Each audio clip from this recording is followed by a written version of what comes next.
Tudo da Canção Nova em um só lugar. Canção Nova Play. Meus queridos amigos e amigas, bom dia aos irmãos padres, aos seminaristas, às religiosas, aos consagrados e a cada um de vocês, de modo especial, a cada casal, a cada família aqui presente, as crianças e os adolescentes que nos estão acompanhando porque vieram participar com os seus pais, e este ano de modo especial a todos os que nos acompanham através da Canção Nova Play, este novo sistema tão especial de comunicação. Chegarmos a este aprofundamento é uma verdadeira graça de Deus. Desde 2011, a Canção Nova iniciou todo um processo de caminhada com as famílias novas. E verdadeiramente chegamos a uma celebração especial. Os 50 anos deste belíssimo e desconhecido documento Humanae Vitae. O rosto deste homem me comove profundamente, porque por trás da vida de cada um de nós existem os mesmos ventos e as mesmas tempestades do Evangelho de hoje. Penso que ninguém hoje está neste auditório e pode dizer: olha, eu tenho uma vida daquelas lá, não sei o que, today. Todos nós passamos por tempestades, tormentas e muitas turbulências.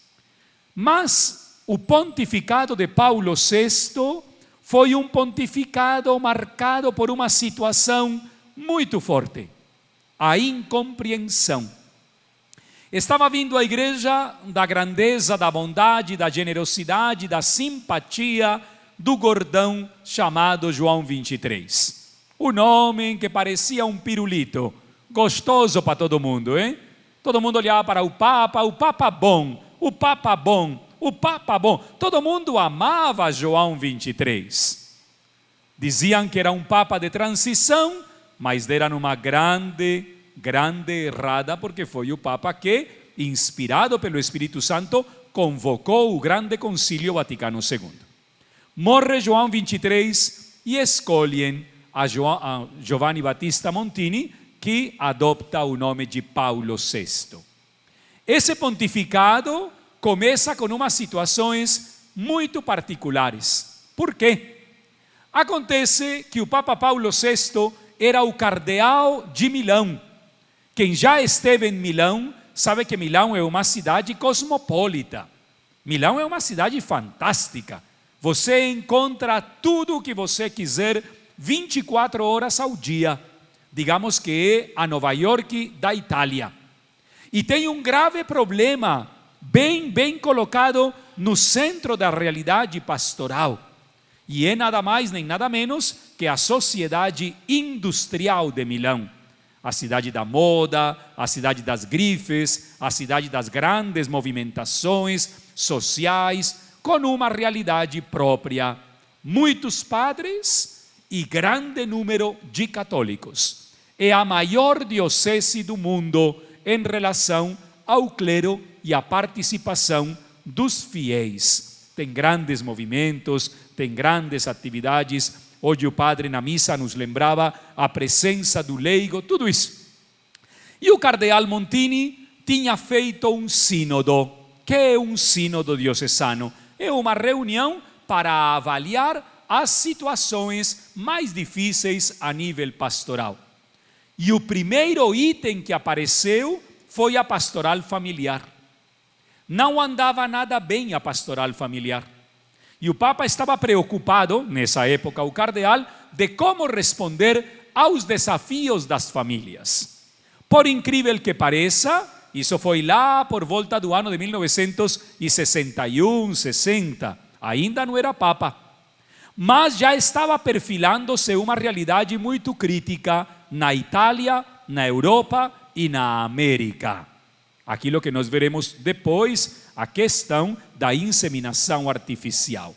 Já se falava no uso público e popular da pílula, já se falava no uso público e popular da camisinha, e os métodos contraceptivos entravam em relação a toda a sociedade. nós tivemos um aprofundamento exclusivo para falar sobre os métodos contraceptivos e as suas consequências. Morre João 23 e os cardeais escolhem ao Papa Montini, Paulo VI. Este Papa vai ter gestos tão revolucionários quanto os gestos de Francisco. O que acontece é que na época não tínhamos Face, então ninguém estava na Praça de São Pedro gravando tudo na hora, As coisas se sabiam depois. Mas, por exemplo, um dado belíssimo, Paulo VI tira a tiara, que era a coroa que utilizavam os papas, e dá essa tiara para os pobres, para um grupo de pessoas que se encontra atravessando uma situação crítica. Depois, é o primeiro papa em viajar. Pega o avião e vai para Filipinas. Pega o avião e vai para os Estados Unidos na ONU. E teve uma beleza, o Espírito Santo lhe inspirou. Diz, se você quer ser santo, tem que fazer uma viagem ao melhor país do mundo. Pegou um avião e foi para a Colômbia, minha terra. Tá? Então, já vindo para a Colômbia ficou bem, depois foi em Terra Santa. Mas a viagem para a Colômbia foi o divisor de águas do Papa Paulo VI. Chegou 1968. Vocês sabem, todos nós. Quem tem 50 anos aqui, levante a mão. Obrigado, Deus lhes pague. Só até 50. Quem tem menos de 50? Nossa, somos um bom número de pessoas com menos de 50. Bem, alguém nasceu no ano de 1970 como eu? Levante a mão. Beleza. Alguém nasceu no 65? 68? Alguém nasceu no 68? 70? 75? Por aí? Beleza. Muito bem. Em 1968, o Papa convoca um grupo de pesquisadores médicos, entre eles os doutores Billings, a esposa e o esposo Billings, que vinham da Austrália com uma mentalidade completamente nova, o método natural. Só que ninguém prestava atenção a Evelyn Billings e ao Dr. Billings. Dizia, não, esse método talvez lá na Austrália pode dar resultado, mas aqui não. Paulo VI estava atento e os convidou para que viessem em Roma. Se sentou com eles e com outros pesquisadores e descobriram a beleza do método Billings. O Papa escreveu esta encíclica e teve lugares do mundo onde a encíclica foi vaiada. Por exemplo, Alemanha. Por exemplo, Bélgica. Por exemplo, França. Foram muitos países da Europa que colocaram um bloqueio para que a encíclica não fosse reconhecida. Como disse ontem na missa, muitas pessoas perceberam que esta dor veio ao coração do Papa e o Papa simplesmente não escreveu mais, já em 75 viria a morrer. Esse seria como o ambiente histórico. Nós vamos resgatar essa encíclica aqui neste aprofundamento. E vou me dirigir a cada um de vocês e a cada uma de vocês com uma única intenção. Se nós conseguimos, 50 anos depois, revitalizar a Humane Vitae, a alegria do Evangelho e especialmente a Amoris Laetitia vai entrar na pastoral familiar. Esta vai ser a grande revolução. Se nós trabalhamos bem a Humane Vitae, a Amoris Laetitia entra de uma forma positiva no Brasil. Ninguém quer entrar na Humane Vitae porque a Humane Vitae tem um ponto um pouco desconcertante, que é o primeiro dos pontos que nós vamos trabalhar. O conceito de um novo tempo. Já o disse o Papa Francisco, já o disse o Papa Bento XVI, já o disse o Papa João Paulo II e até João Paulo I o diria nos seus 33 dias. Estamos passando, faz 50 anos, por uma época de mudanças radicais. Época de mudanças impressionantes. As pessoas às vezes brincam, mas não é assim. Eu, com 47 anos de vida, professor de uma faculdade católica, estou aprendendo a mexer com este aparelhinho chamado slides. Eu não sabia. Sabem por quê? Porque agora a universidade tem um novo sistema de ensino chamado metodologias ativas. E se eu não mudo a minha cuca, imediatamente me passam uma carta dizendo: você é uma excelente pessoa, mas cai fora daqui porque você não faz parte do nosso mercado. Essa é uma realidade. Hoje uma aula de 45 minutos é terrível. Imagina 90. É como quando um padre faz uma homilia de 1 hora. Um dia um padre fez uma homilia de quase 2 horas, Arnaldo. Todo mundo começou a sair da igreja. No final ficou um carinha, um rapazinho e a avó do lado. E a avó... E o padre furioso falou: rapaz, acorda a tua avó. E o menino falou: o senhor que tem que acordá-la foi o senhor que a fez adormecer, não fui eu, Hoje ninguém aguenta sentado 40 minutos, falar a alguém é insuportável. Não só pelas ajudas audiovisuais, senão porque estamos numa sociedade do fast. Rápido e bom. Rápido e acessível. Rápido e pronto. E muitas pessoas dizem que isso é errado. Eu penso que não é errado. Simplesmente é uma nova forma de comunicar-se.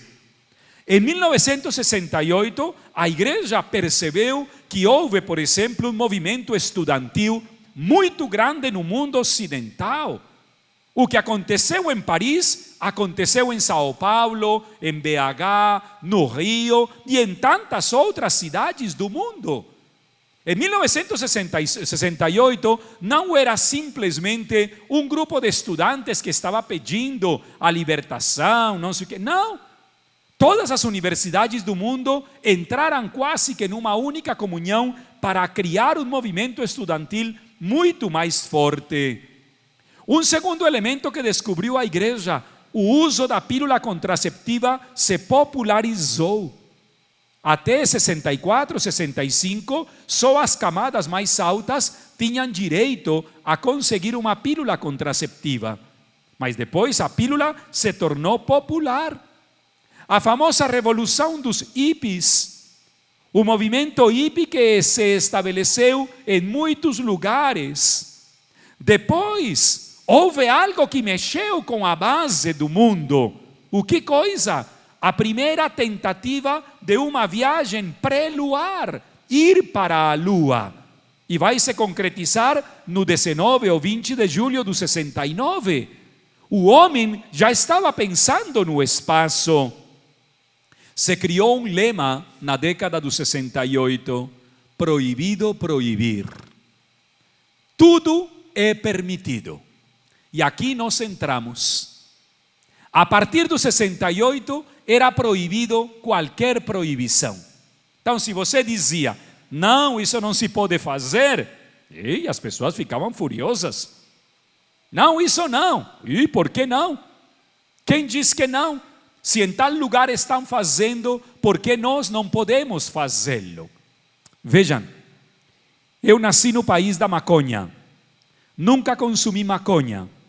Tenho colegas que até hoje consomem maconha e vivem do cannabis e dizem que o cannabis é uma forma de alimentar-se muito melhor do que o arroz, a batata e a carne. Esses meus colegas que consomem cannabis não são pessoas más. Só que são pessoas que vivem dentro desse ambiente e se desenvolvem nesse ambiente. Como é uma família de maconheiros, onde pai, mãe e filhos consomem maconha. Essa realidade nós temos que enfrentá-la hoje, mas não vem de hoje, não vem de ontem às 5 da tarde. Vem da década de 68, quando muitas regras já não estavam mais estabelecidas dentro da sociedade. Muito mais falar em lei. E depois a grande revolução cultural, que hoje é chamada de ideologia de gênero. Em 1968, nós podíamos perfeitamente pensar de alguma coisa ou de alguma realidade para fazer a leitura dos eventos que nessa época aconteceram. Mas eu gostaria que nos detivéssemos em 2 pontos que são centrais para o nosso aprofundamento. Que tipo de família começou a aparecer no mundo em 1968 e que tipo de matrimônios começaram a aparecer na igreja a partir de 1968. Meses atrás, o Papa Francisco disse uma coisa que estremeceu a igreja toda. Abro aspas, muitos casamentos na igreja não são válidos. Muitos casamentos da igreja não têm um elemento essencial de valor. Muita gente casou na igreja por casar, simplesmente para preencher um requisito. Nem vocação para ser marido, nem vocação para ser esposa, muito menos pai e mãe, e muito menos para viverem juntos. Se essa verdade exposta pelo Papa, ou essa tentativa de realidade exposta pelo Papa, mexe conosco, imagina você todo o caminho que nós fizemos até hoje. Eu não estou dizendo que a pastoral familiar esteja errada, não. Estou dizendo simplesmente que talvez a pastoral familiar, incluído eu, incluído minha família, incluídos meus pais, fizemos um caminho completamente distante a essa proposta que a verdadeira família cristã tinha a fazer. Durante muito tempo, por exemplo, muitas pessoas casavam com 17, 18 anos. Hoje, eu estou celebrando casamentos do homem com 39 e a mulher com 43. E já não passa mais pela cabeça ter filhos. Não queremos ter filhos. Nem sonhamos mais com os filhos. Queremos viver juntos. E queremos que o Senhor abençoe esta união. Esse é um novo tipo de família. Essa é uma nova forma de ser matrimônio dentro da comunidade eclesial. Essa realidade eu a coloco a partir de um estudo que venho fazendo 20 anos atrás. Sempre que vou falar neste cara, tenho que me tirar o terno, viu? Ou pelo menos a jaqueta, porque me dá muito calor. Este homem é responsável por muitas coisas que na sociedade ocidental não estão dando certo hoje. Faz 20 anos estudo este senhor. Não o condeno, jamais vou condená-lo, nem vou dizer que o trabalho dele não tem valor nenhum. Não, simplesmente nós estamos pagando algumas graves consequências do pensamento, do movimento criado por ele e pela sua companheira Simone de Beauvoir. O meu doutorado e o meu pós-doutorado está baseado numa réplica ao trabalho deles. Jean-Paul Sartre, não vou falar sobre a biografia dele porque não tem sentido, mas há nele uma frase que incomodava ao Papa Paulo VI. Incomodava profundamente. E esta frase tem se instaurado em muitos movimentos educativos do Brasil.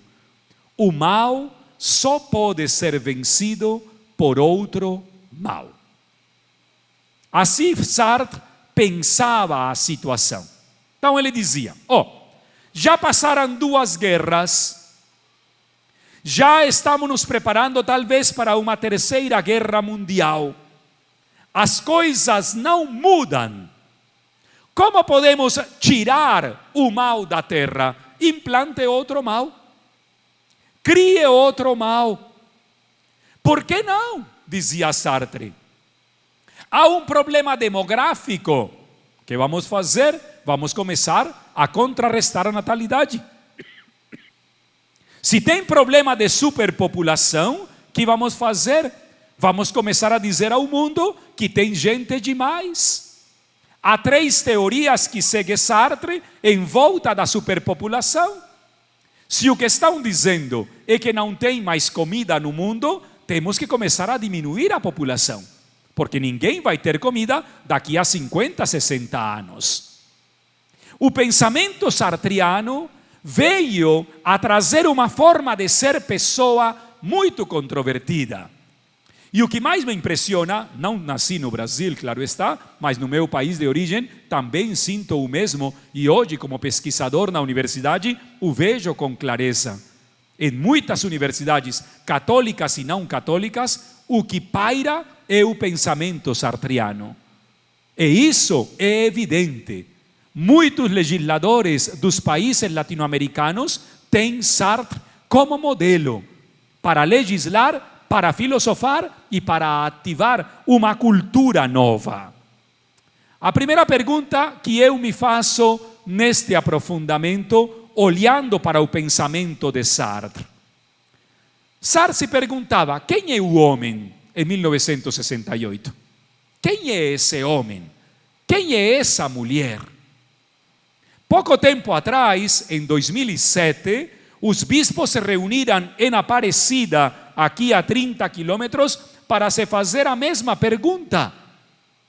Quem é o homem e quem é a mulher hoje? Hoje, no momento que nós estamos vivendo. Eu vou jogar algumas ideias soltas e depois vou tentar colocá-las juntas. Não é meu desejo provocá-los, é meu desejo mexer com você que veio a este aprofundamento. Por exemplo, hoje eu faço parte do Conselho de Bioética no Paraná. Vou colocar uma realidade clara e constante: a inseminação artificial. Sempre que fazem uma inseminação artificial, são descartados de 6 a 8 embriões. Eu vou colocar aqui em Cachoeira Paulista a minha pergunta: onde vão parar os embriões chamados inviáveis? Eu gostaria de saber. Onde vão parar? Essa é uma pergunta que eu tenho muito tempo atrás.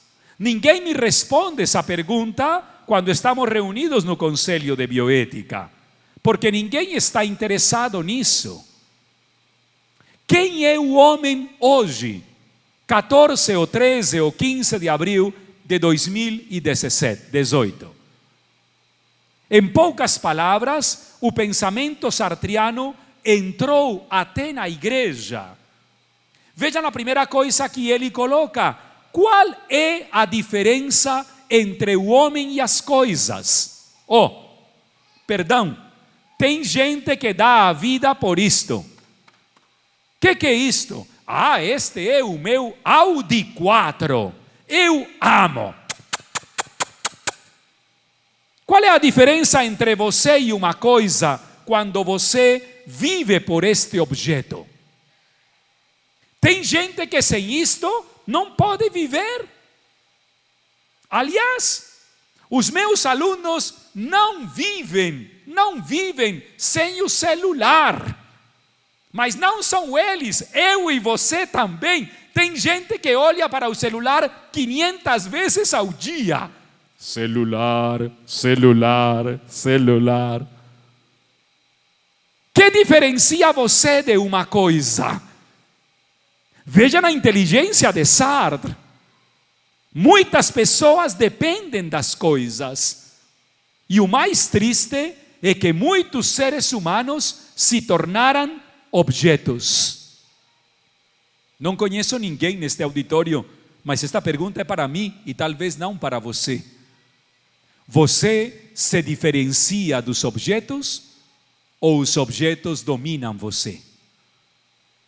Você vive em função dos objetos? São eles aqueles que determinam sua vida? Você é o que você é porque você tem a casa onde você mora?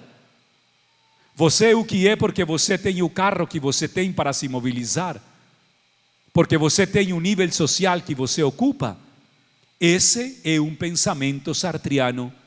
E tem muitos católicos e católicas, leigos e leigas consagrados, padres e bispos, que vivemos conforme as coisas.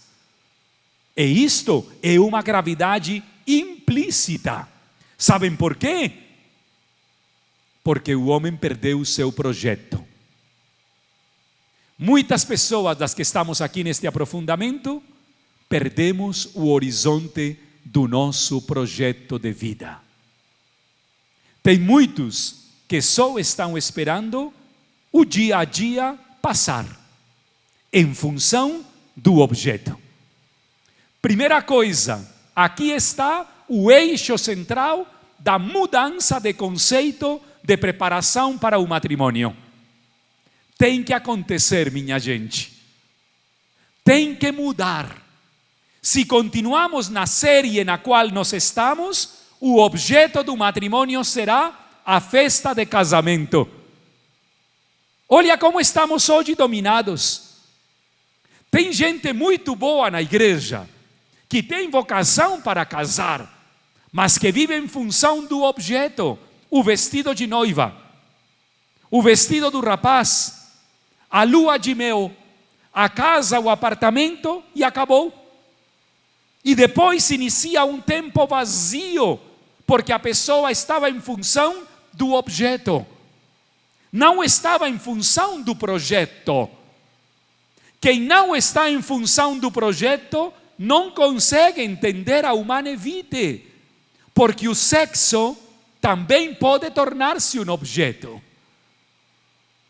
Não é só para nós célibes, é também para os casais. Isto é gravíssimo. Sabem por quê? Porque Sartre estava cutucando com vara curta a nossa própria antropologia cristã. Muitos de nós já não somos mais livres por causa dos objetos que nos dominam. Muitos de nós perdemos o horizonte do projeto da liberdade. Então, quando um rapaz casa, quando uma moça casa, mas de repente no casamento, 5 ou 6 meses de vida conjugal, ele um dia acorda e diz: não era com esta que eu queria casar. Então por que casou? Por que você perdeu a liberdade se não era ela? Por que desejou que fosse ela? Muitos de nós perdemos a nossa liberdade perante coisas desnecessárias, para aparentar, para aparecer ou para ser aquilo que nunca nós seremos. Talvez aqui está o maior problema que um homem que não acreditava em Deus coloca a igreja no 68. Cadê o projeto que a igreja tinha de pessoa? Impressionante, sabem? Muitos de nós perdemos a nossa consciência autorreflexiva e já não pensamos em mais nada. É muito mais fácil cantar e levantar as mãos do que cantar por dentro e louvar a Deus por dentro. Este homem mexeu muito porque ele deu um passo impressionante. E para o Papa Paulo VI, aqui estava o problema da conjugalidade atual. Uma sociedade individualizada. O pai do individualismo, Jean-Paul Sartre. Cada um faça o que quiser. Você me tira a minha liberdade quando você me pergunta quem sou eu. Você acaba comigo quando você me pergunta razões. Você me destrói quando você me pergunta por que eu faço aquilo e deixo de fazer isto ou outro. Estou feliz vendo aqui um casal de adolescentes, filhos do casal. Coisa linda. Como é teu nome? Teu? Pedro? Mateu. E o teu? Como? Amanda. Que coisa linda. 2 adolescentes aqui, hein? São o alvo do individualismo, viu? Impressionante. Sartre iniciou um trabalho muito forte. Vejam bem, a pessoa está desamparada. A pessoa não tem ninguém por perto. Sabem o que vamos fazer? Vamos acabar com o presente dela. É o primeiro passo que se dá. Então, muitos casais moram juntos, mas estão desamparados. nem sequer se falam. Casais que trabalham na pastoral familiar, atenção com isto, viu? Tem muitos casais dentro da nossa pastoral familiar que estão desamparados. O presente desse casal ficou sem chão. Imagina quando uma pessoa fica sem chão. O que faz? Começa a buscar no passado que foi o que aconteceu. Digamos que você está casado faz 20 anos e de um momento para outro você se sente solo na relação, sozinha na relação. O que você começa a fazer? O que aconteceu? Alguma coisa deve ter acontecido. E essa grande preocupação de ir para o passado é aquilo que nos está levando a perder as nossas escolhas morais. Aqui está para mim o grave problema que vivemos hoje na pastoral familiar pré-matrimonial, antes do casamento. Todo mundo diz: eu sou livre para agir, eu sou livre para me engajar onde eu quiser, eu sou livre para escolher a pessoa que eu quiser. Mas esse homem do século 21 esquece, como esqueceu Sartre, que para ser livre você tem que acreditar na sua própria liberdade, razão pela qual essa liberdade traz consequências necessárias. Sem ela, não podemos caminhar mais para um projeto de vida.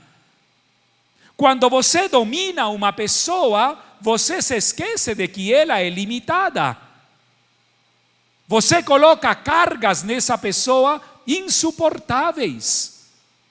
Como falar em humane vitae, por exemplo, quando um homem nunca respeita o corpo da sua mulher?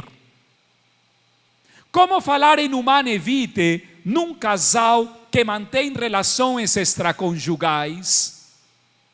Como falar em humane vitae num casal que decidiu, antes do casamento, não ter filhos? Como? Esse é o ponto mais forte de todos. O Papa estava preocupado em 68 e aparece uma frase terrível do individualismo.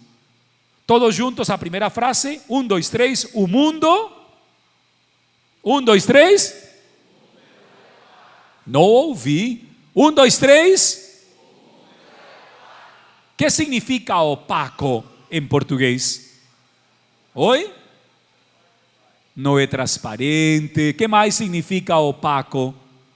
Sem brilho, sem luz. O que mais significa opaco? Sem graça. O que mais significa opaco? Sem vida. O que mais significa opaco? Apagado, quase que apagado. Mas tem outra expressão mais bonita: opaco. Desanimado. Que mais? Quando eu digo, nossa, que coisa mais opaca, hein? Porque tem dias opacos que são bonitos, hein? Não, nem todos os dias opacos são ruins. Mas o que significa opaco? O homem, o mundo, a igreja, a vida estão opacos. O que significa? Que perderam eles a sua definição. Se tornaram indefiníveis. João Paulo II utilizava uma expressão muito mais forte: o mundo eclipsou. Aconteceu um eclipse no mundo. Desde 68, Paulo VI percebeu rapidamente que a ideologia sartriana tinha opacado o mundo. Já não tinha mais brilho, já não tinha mais alegria, já não tinha mais força, já não tinha mais a dizer. Quando eu preparava este aprofundamento, eu lia a conferência de Sartre sobre a opacidade, e é muito forte. Tinha mais de 500 pessoas na Sorbona ouvindo Sartre aquela manhã. olha como ele começa, é de tremer o que ele diz. Le monde ne comprend rien pas, parce que la vie s'est tournée de mauvaises couleurs. O mundo já não quer entender mais nada, porque a vida só tem cores errados. E nós vivemos dentro deste mundo sem definição. Já não tem mais definição. Impressionante. O que nos define hoje são as nossas ações. Eu sempre brinco, eu estou chateado demais, quando alguém me pergunta, você de onde é? E eu digo, de Londrina. Não. Onde você nasceu? Em Londrina, cara. Não, mas com esse sotaque. Eu sou de Londrina. Se você não quer acreditar, o problema é seu. Se o que me define é o meu sotaque, estou lascado, viu? Se o que me define na vida é ser padre, estou perdido. Se o que me define neste momento é falar, estou completamente opacado. Eu não sou definido pelas minhas ações, cara. Jamais. O que define uma criança anencefala não é o córtex cerebral. Quem diz isso? O que define uma pessoa com deficiência não é a deficiência. O que me define é o ser. Isso me define. Isso sim me define plenamente, não as minhas ações. O Papa Paulo VI estava vendo muito bem que aquilo que está permitindo no pensamento sartriano que alguém viva e que tenha destino é a sua ação. Que triste, hein? Então, uma pessoa tetraplégica é indefinida. Então, se eu não soubesse falar português, eu seria um NN aqui na Canção Nova. Por isso, tantas pessoas perdem o brilho na sua vida, porque pensam que a única forma de ser é através da ação. Não, jamais. Como seria de bom que olhassem para nós desde algum lugar e dissessem, aqueles que estão nesse auditório são tão importantes e tão valiosos quanto aqueles que estão cuidando lá da represa de Itaipu. Como seria de bom que dissessem, este câmara aqui, este men câmara, é tão importante quanto aquele que escreveu esse texto. Hoje estamos atrás de muitos reconhecimentos no mundo e nos estamos perdendo, viu? Quando alguém me reconhece, quando alguém me define, quando alguém faz com que o meu brilho seja brilho só pelas minhas ações, a partir desse momento o meu ser desaparece.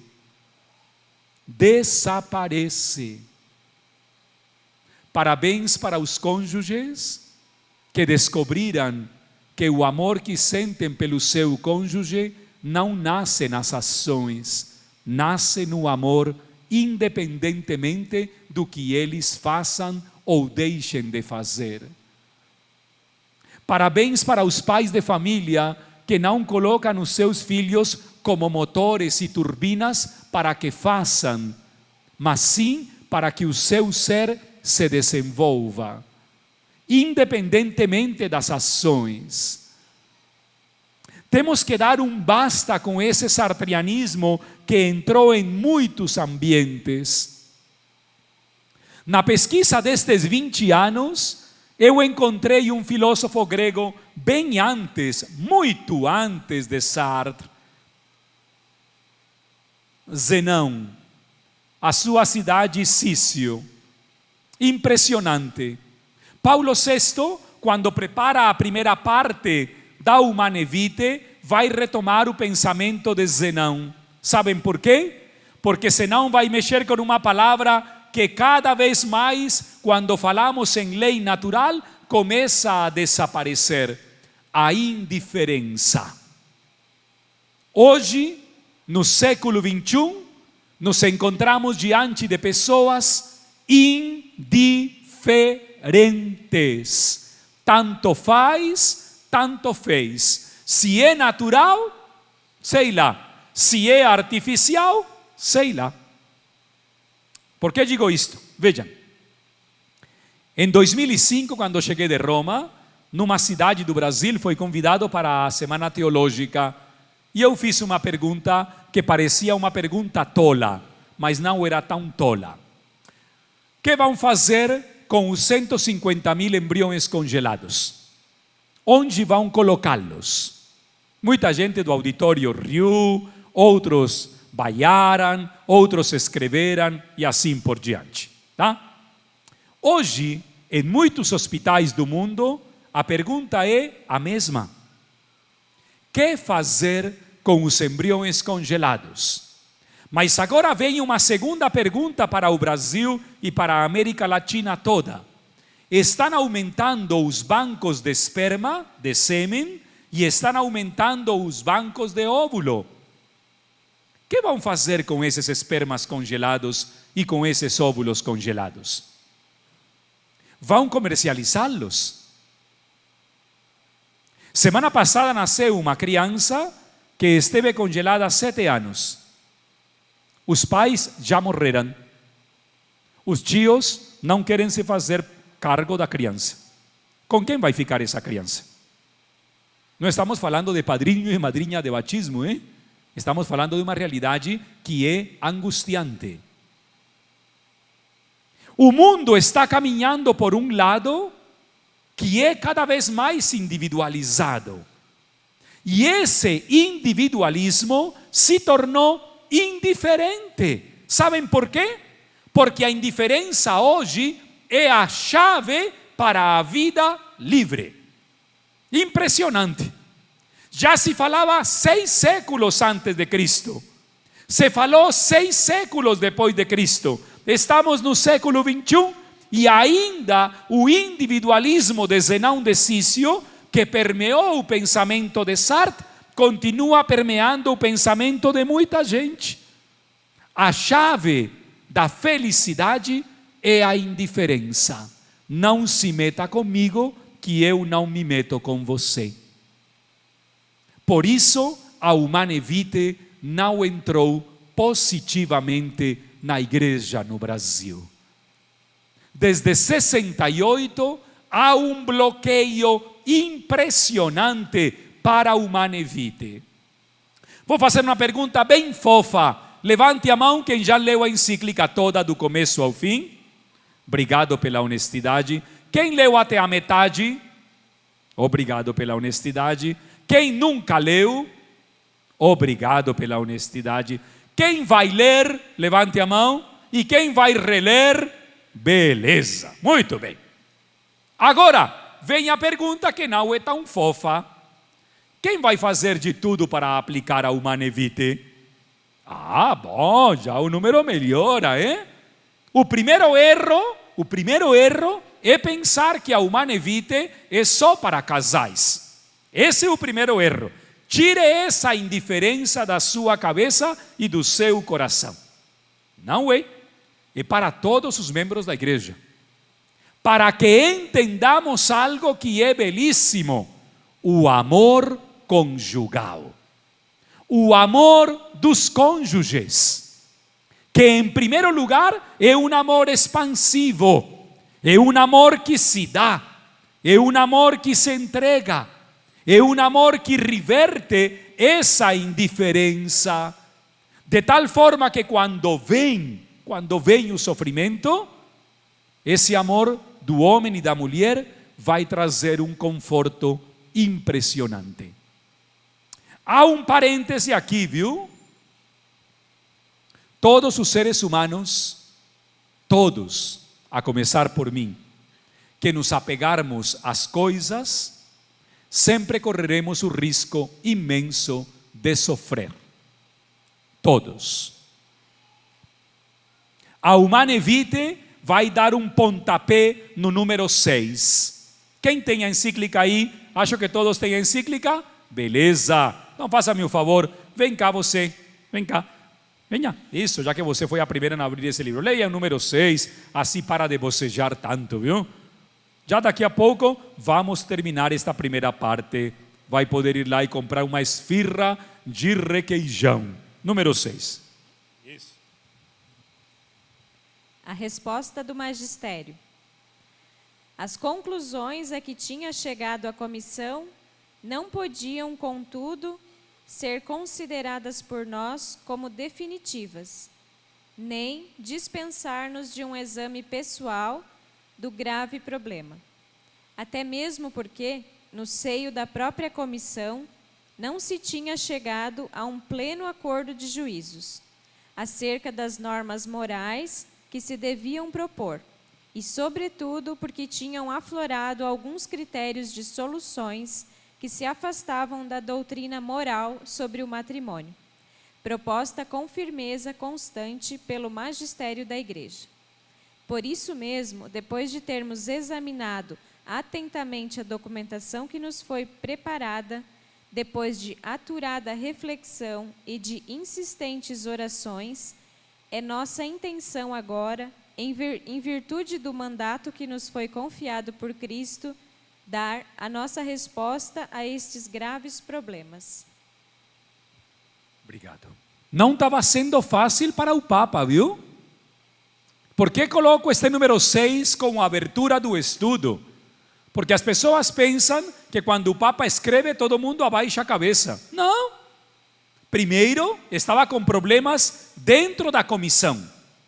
Segundo, estava com problemas na interpretação da situação.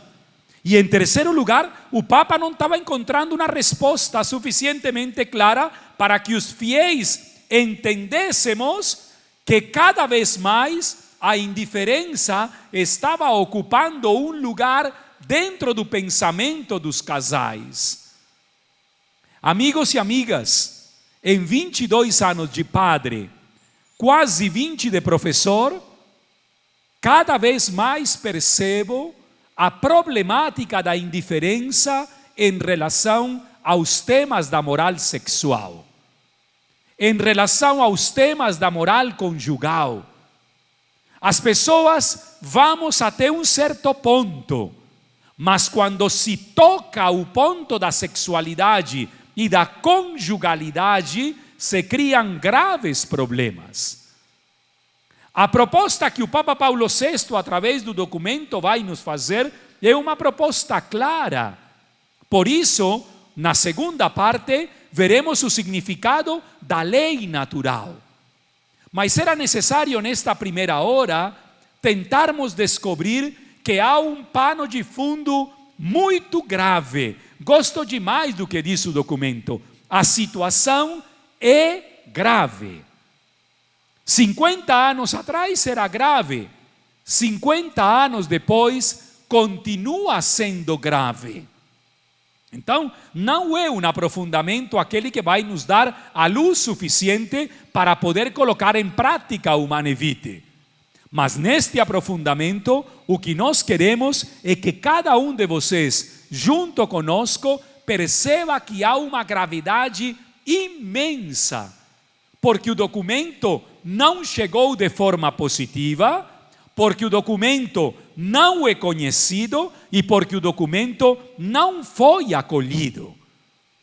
Imagina você, 50 anos depois, milhares de católicos e católicas que nunca ouviram dizer Humanae Vitae. Esse é um problema sério.